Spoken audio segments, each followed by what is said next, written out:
Hey everybody, welcome to the channel. Going right to it. These are the next pocket knives from my grandfather's collection. I have a pile of pocket knives that I don't know the manufacturer, or I haven't been able to figure it out. But the funny thing is, I just kind of call them the unknown pile.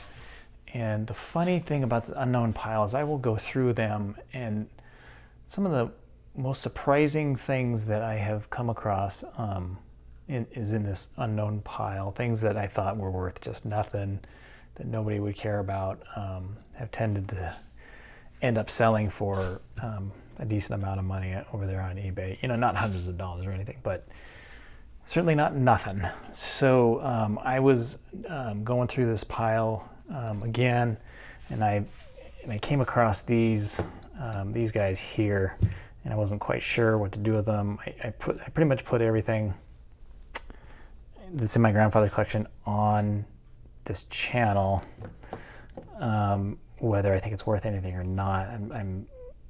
I'll kind of go through reasons why and stuff like that, but so I came across these, and I thought they were all relatively the same. These kind of skeleton knives without any scale. This one has a little bit of, but it's broken. So these look like just kind of cheapy, early utility knife kinds of things. But I did come across, as I was going through them, I came across all three of these, and I thought they were basically the same. And then I got to this one. So I'm going to kind of start out with this one. It was in the unknown pile just because I thought it was just like a utility knife like it is. And it may still be, but in my research, and I finally kind of got out the magnifying glass, and I looked at the Tang stamp here. I don't know if you can see it, but this turns out this is a Robt Sorby Sons. And this is a bit of a mystery item here. So I did a video recently about a Joseph Roger and Sons, and I was talking about how it's not common to have English knives in my grandfather's collection.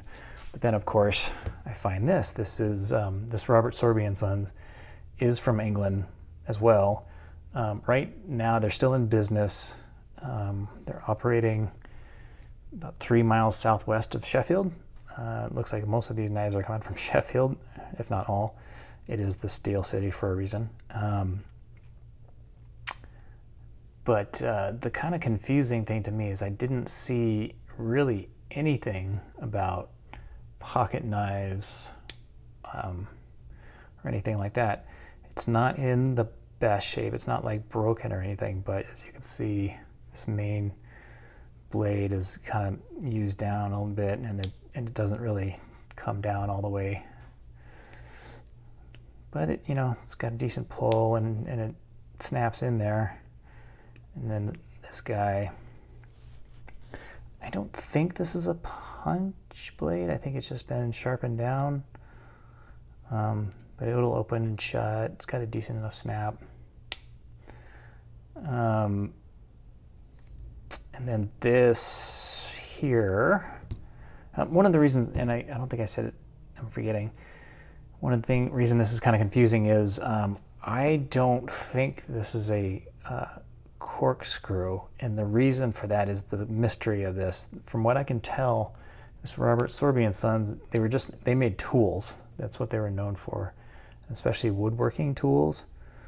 I didn't see anything about pocket knives there, and so I am kind of wondering if this is more some sort of a drill, an auger type of thing, as compared to like a cork screw, like those guys. So yeah, that's what I'm saying about that.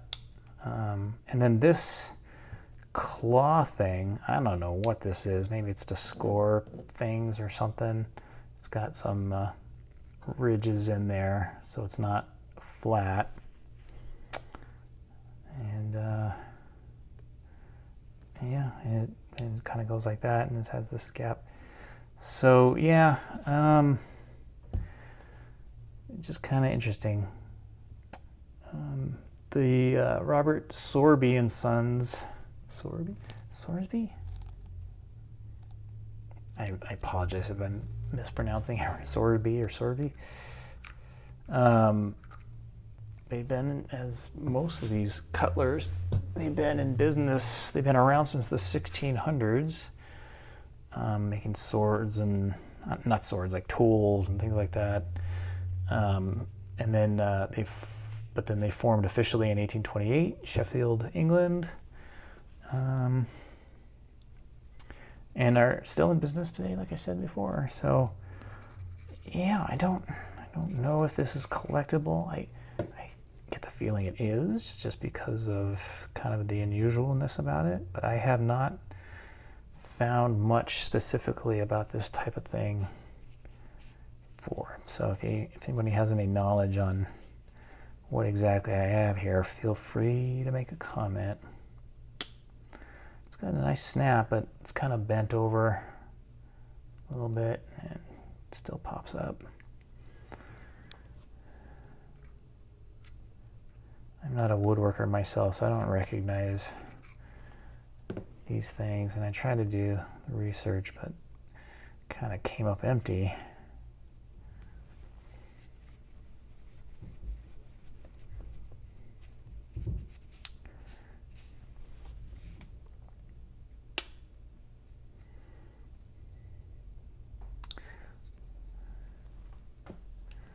And these other two knives over here, they got nothing. No tang stamp or anything, so I could not imagine they were particularly collectible, especially considering the shape they're in.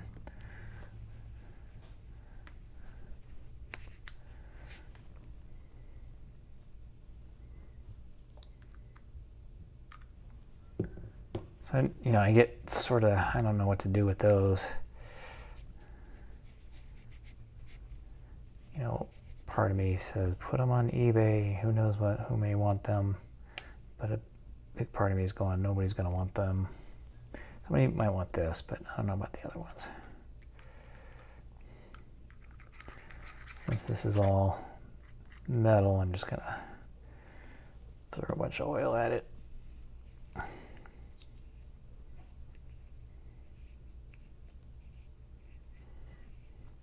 But this may be a corkscrew, I'm not sure. Maybe it's maybe somebody used it in a winery? Just guesses here.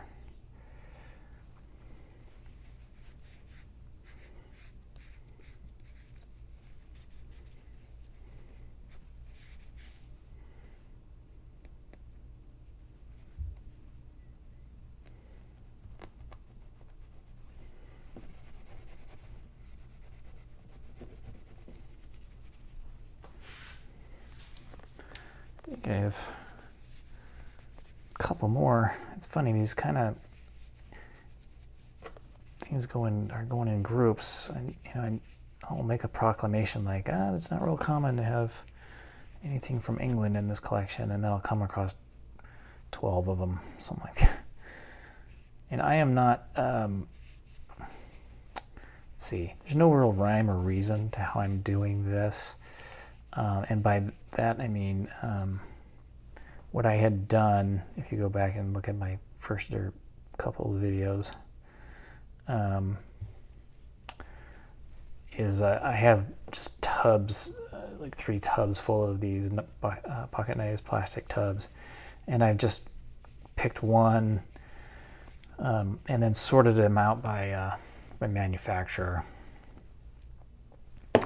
and just laid them out on my workshop area here, and I'm just going now right to left through them. So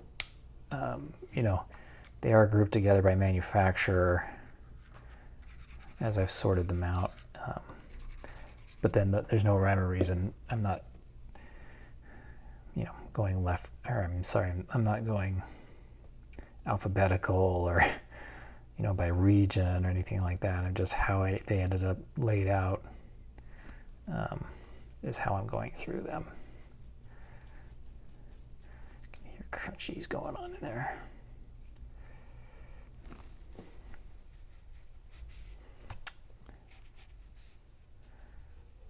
So I was almost tempted to sell these in a lot of 3, but I don't know if anybody like that. See, this one's kind of bent over into there, so I got to bend it back to get it back in its little slot there.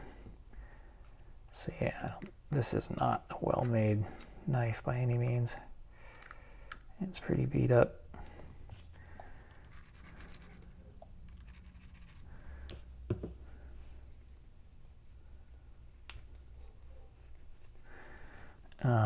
Yeah, as I was saying, because they all kind of look similar, I was going to throw them in as a lot of 3.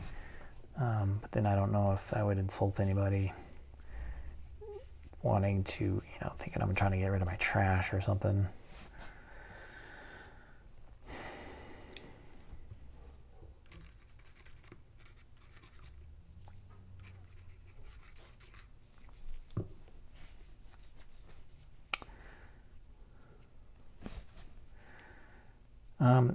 This one's got a bit of a thing. I think it has a glass. I think it's a glass cutter. So I don't know what that's all about. Some kind of a glass cutting guy. That one is also bent. So this guy's had a hard life.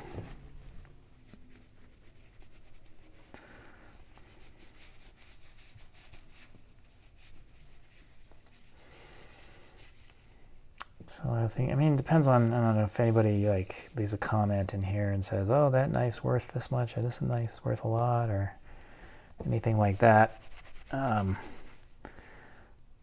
This just might go into the non-sold pile directly to there. This one, these 2, because they're not, this one's in a bit better shape, but there's nothing to it. There's just this one blade that's really sharpened down, and the corkscrew.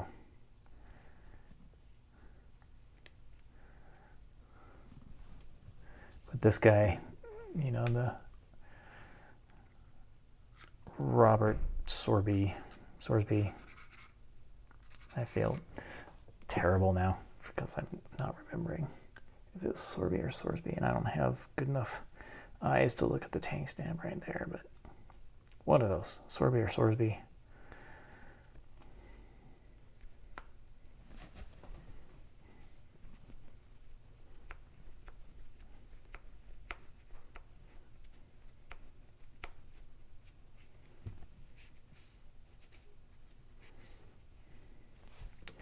Decent enough pull on this one.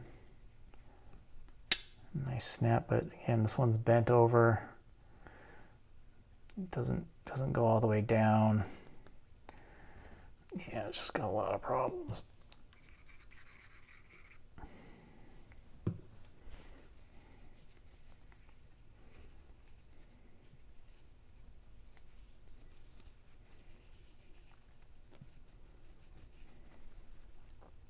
Even if it was in pristine shape, I don't know who might want something like this.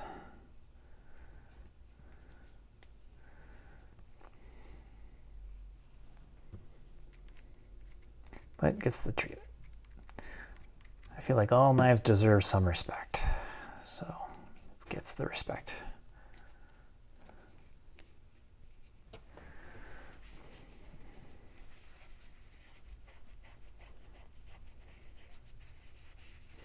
Yeah, I don't know. I've seen with these without tank stamps and stuff like that, I have 0 clue on the history or when it was made or anything like that.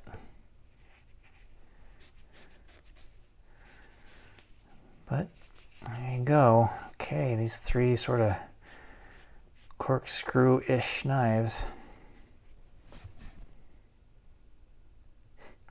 Yeah, it doesn't, no snap on that whatsoever. But yeah, this one's not the best. We'll see. This one seems like it's something. I just don't know enough about knives and what things are worth to know. Anyways, guys, one last look at this guy.